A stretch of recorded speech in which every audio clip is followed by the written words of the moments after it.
आसनसोल के कुमारपुर मौजा में एक पुराने तालाब को भरने का मामला तूल पकड़ता जा रहा है। इस घटना से स्थानीय ग्रामीणों में गहरा आक्रोश है, क्योंकि यह तालाब वर्षों से पानी का प्रमुख स्रोत रहा है। खासकर गर्मियों के मौसम में जब जल संकट गहरा जाता है, तब इस तालाब का पानी ही उनकी जरूरतों को पूरा करता है। इस जलाशय को बचाने के लिए ग्रामीणों ने block land revenue office BLRO का घेराव किया और तालाब को अवैध रूप से भरने वालों के खिलाफ सख्त कार्रवाई की मांग की। ग्रामीणों के अनुसार यह तालाब बारिश के पानी को संचित कर जल स्तर बनाए रखने में मदद करता है। इसके अलावा यह पशुओं के पानी पीने और खेती के लिए भी महत्वपूर्ण है। यदि इसे भर दिया गया तो क्षेत्र में पानी की भारी किल्लत हो सकती है। ग्रामीणों ने आरोप लगाया कि कुछ प्रभावशाली लोगों द्वारा अवैध तरीके से इस तालाब को पाटने का प्रयास किया जा रहा है, ताकि इस भूमि का अन्य व्यावसायिक उपयोग किया जा सके। इस वजह से वे विरोध प्रदर्शन करने को मजबूर हुए हैं।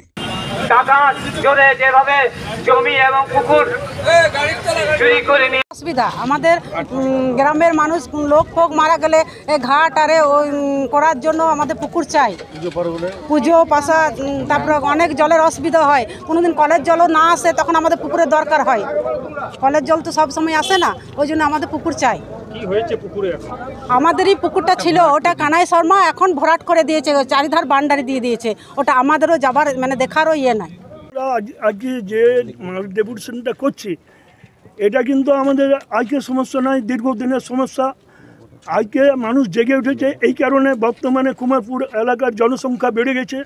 আগে যদিও আমাদের নিত্যদিনের ব্যবহারে জলটা পাওয়া যেত জোর থেকে এদিকে ওদিক, বর্তমানে আমাদের এর আগে একটা 191 জায়গায় কুমারপুর মৌজার পুকুর ছিল, 3 একর 1 একর 500, মানে প্রায় 3 বিঘার বেশি, বেশ বড় জলাশয় ছিল।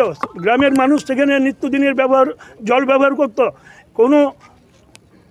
কোনো ব্যক্তি এটাকে যেভাবে হোক ধীরে ধীরে একটা ঘেরাও করে নেয়, ঘেরাও করে ভেতরে পুকুরের প্রায় 2/3 বর্তমানে ভরাট করে দিয়েছে, এবং একটা অংশ সামান্য জল থাকলেও কচুরিপানায় ভর্তি হয়ে গেছে।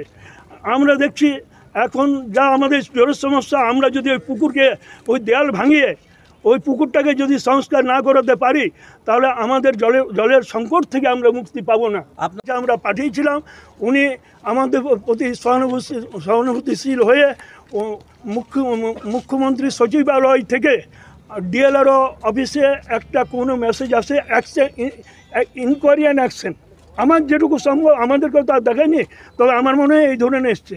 কিন্তু তারপরে আমাকে DLRO অফিস থেকে ফোন করে জানা যে আপনাদের যে পিটিশন সেটা আমরা BLRO দপ্তরে পাঠিয়ে দিলাম। কিন্তু BLRO সাহেবের সঙ্গে যেভাবে কথা বললাম, তাতে উনি কিন্তু ওনার কথাবার্তার মধ্যে কোনো পজিটিভ আমি খুঁজে পেলাম না। উনি বললেন যেটা ADDA জমি। আমাদের তো জমি বা মালিকানা সত্ত্ব নিয়ে কোনো প্রশ্ন নাই, যারই মালিকানা সত্ত্ব হোক না কেন, আমাদের ওটা পুকুর রেকর্ড আছে।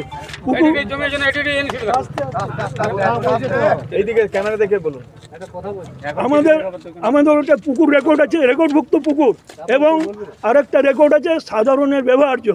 সেক্ষেত্রে পুকুর রেকর্ড থাকার জন্য যেমন ভরাট করা যায় না, সাধারণ মানুষের ব্যবহারের জন্য যে রেকর্ড, তাতে কিন্তু বাউন্ডারি করা যায় না। বাউন্ডারি করে গ্রামের মানুষকে ভেতরে ঢোকা বন্ধ করে দিয়েছে। সেই সুযোগে ভেতরে পুকুরটাকে ভরাট করে দিয়েছে কোনো একটা খারাপ চিন্তা ভাবনা নিয়ে। হয়তো ভাবছি যে আগামী দিনে ওই জায়গাটা আমি বিল্ডিং বানাবো। উনি আছেন কানাইলাল শর্মা, শঙ্কর শর্মা, ইনারা এইটা করেছেন।